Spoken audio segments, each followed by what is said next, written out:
अच्छा देखो, यहाँ पे मैं क्या समझाना चाह रहा हूँ कि बात को सुनो। कि जैसे मैं ये बोल रहा हूँ कि अगर तुम रो में बढ़ोगे ना तो कॉलम चेंज होगा, रो फिक्स होगा। और जैसे देखो यहाँ अगर हम फर्स्ट रो में जा रहे हैं तो देखो 1 1 1, रो तो फिक्स है ना। जो पहला जो लोअर सबस्क्रिप्ट होता है वो किसे रिप्रेजेंट करता है, रो को। और जो दूसरा सबस्क्रिप्ट होता है वो किसे रिप्रेजेंट करता है, कॉलम को। तो जैसे अगर तुम रो में बढ़ोगे तो रो फिक्स होगा, कॉलम चेंज होगा। जैसे ये फर्स्ट रो है ना, तो हर एक एलिमेंट का जो लोअर सबस्क्रिप्ट होगा वो 1 1 होगा, बट कॉलम चेंज हो रहा है। अगर तुम कॉलम में बढ़ोगे तो क्या होगा, कॉलम फिक्स होगा, रो चेंज होगा। ठीक है ना। जैसे यहाँ देखो, ये हम कॉलम में बढ़ रहे हैं तो पहला 1 1 1 है, बट रो चेंज हो रहा है। ये बात आ रही है समझ में। अब जरा तुम देखो हमने क्या किया है यहाँ पे ijth एलिमेंट निकालने के लिए, कि जो ए मैट्रिक्स है ना उसमें देखो हर एक का पहला एलिमेंट ए वाला देखो। यहाँ देखो सिर्फ ए वाला देखो, ये ith रो में आई है, आई है, आई है, आई है, आई है, तो आई फिक्स है। इसका मतलब हम किस में बढ़ रहे हैं, जो पहला मैट्रिक्स है उसके ith रो का एलिमेंट ले रहे हैं। जैसे यहाँ देखो ith रो का पहला एलिमेंट, दूसरी में ith रो का ये दूसरा एलिमेंट है, ये ith रो का तीसरा एलिमेंट है, ये ith रो का n-1th एलिमेंट है, ये ith रो का nth एलिमेंट है। मतलब ये ith रो का पहला एलिमेंट है, मतलब ith रो के फर्स्ट ith रो और फर्स्ट कॉलम का एलिमेंट है। ये ith रो सेकंड कॉलम का एलिमेंट है, ith रो थर्ड कॉलम का एलिमेंट है। यार ये बात समझ में, ये मैट्रिक्स ए के तरफ से ले रहे हैं। और ये बी जो है ना हमारा, ये जेथ कॉलम, इसको तुम देखो जे फिक्स होगा बट रो चेंज होता रहेगा। इसका मतलब क्या है, जेथ कॉलम का ये सब जो एलिमेंट दिख रहा है ना तुम्हें बी वाला, ये जेथ कॉलम का एलिमेंट है। कौन से मैट्रिक्स का, बी मैट्रिक्स का। ये जो एलिमेंट है ना, ये जो एलिमेंट है ना, ये बी मैट्रिक्स के जेथ कॉलम का एलिमेंट है। और ये जो मैट्रिक्स दिख रहा है ना, ये ए मैट्रिक्स के ith रो का एलिमेंट है। तो यहाँ हमने अगर ए बी मैट्रिक्स के ijth एलिमेंट निकालना है तो हम क्या करेंगे कि ए जो मैट्रिक्स होगा ना उसका ith रो उठाएंगे, और जो बी मैट्रिक्स होगा उसका jth कॉलम उठाएंगे, और उसके करस्पॉन्डिंग एलिमेंट्स को मल्टीप्लाई करके हम ऐड कर देंगे।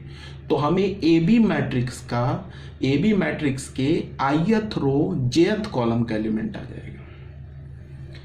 नहीं समझ में आ रहा है तो कोई बात नहीं, लास्ट में मैं बता रहा हूँ। अभी बस ऐसे अगर समझ में है, तुम्हें समझ में आना चाहिए। नहीं समझ में आ रहा तो कोई बात नहीं, डायरेक्ट हम शॉर्टकट देखेंगे।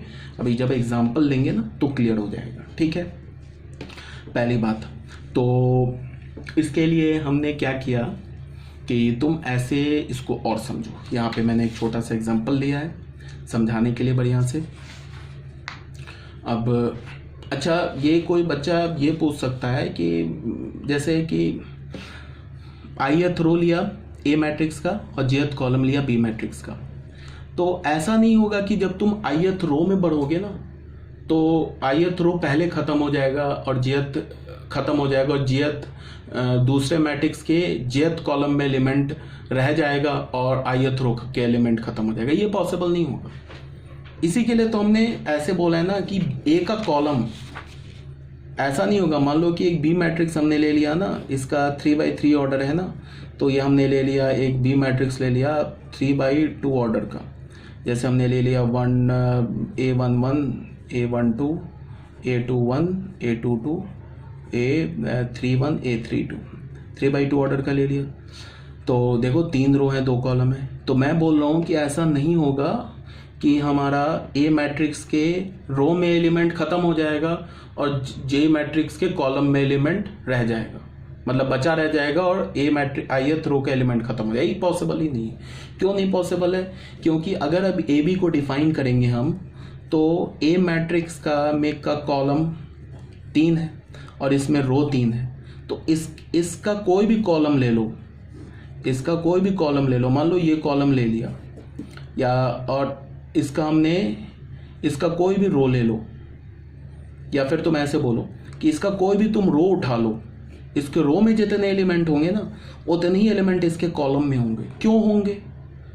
तभी तो डिफाइन किया है ना, इसका कॉलम और इसका रो बराबर किया है ना। तो इसके कॉलम में 3 एलिमेंट है तो इसके रो में 3 एलिमेंट है। ठीक है ना, मेरी बात आ रही है समझ में क्या बोल रहा हूँ? इसके कॉलम में 3 एलिमेंट है तो तुम कोई भी रो उठाओगे ना ये कहते हैं ना कॉलम है, 3 कॉलम है ना, तो तुम कोई भी रो उठाओगे तो उसमें 3 एलिमेंट मिलेंगे। जैसे ये सेकंड कॉलम है ना, सॉरी सेकंड रो है, तो इस सेकंड रो उठाओ, इसमें भी 3 एलिमेंट मिलेंगे। ये तुम थर्ड रो उठाओ, इसमें भी तुम्हें 3 एलिमेंट मिलेंगे। और इसके रो में 3 है ना, रो में 3 एलिमेंट है, तो इसका कोई कॉलम उठाओ तो उसमें 3 एलिमेंट मिलेंगे। ये 3 रो है ना, तो 3 रो है तो एक रो, दूसरा रो, तीसरा रो, तो इसका कोई भी कॉलम उठाओ तो उसमें 3 एलिमेंट मिलेंगे। कहने का क्या मतलब है कि ऐसा कभी नहीं होगा कि जब तुम ऐसे करके मल्टीप्लाई करोगे तो रो के एलिमेंट खत्म हो जाएंगे और कॉलम में रह जाएगा एलिमेंट। मतलब ए मैट्रिक्स के रो का एलिमेंट खत्म हो जाएंगे और बी मैट्रिक्स के कॉलम में एलिमेंट रह जाएगा, ऐसा नहीं होगा। और ये सब जो बोल रहा हूँ ना, अगर नहीं समझ में आ रहा है तो कोई इशू नहीं है, ऐसे समझ में आना चाहिए। अब जरा देखो ध्यान से, मैंने इन सब चीज़ों को लिखा है आपके लिए। जैसे हमने एक एग्जांपल लिया, ठीक है, ए मैट्रिक्स लिया ये 2/3 ऑर्डर का, ठीक है, एंड बी मैट्रिक्स लिया हमने 3/3 ऑर्डर का।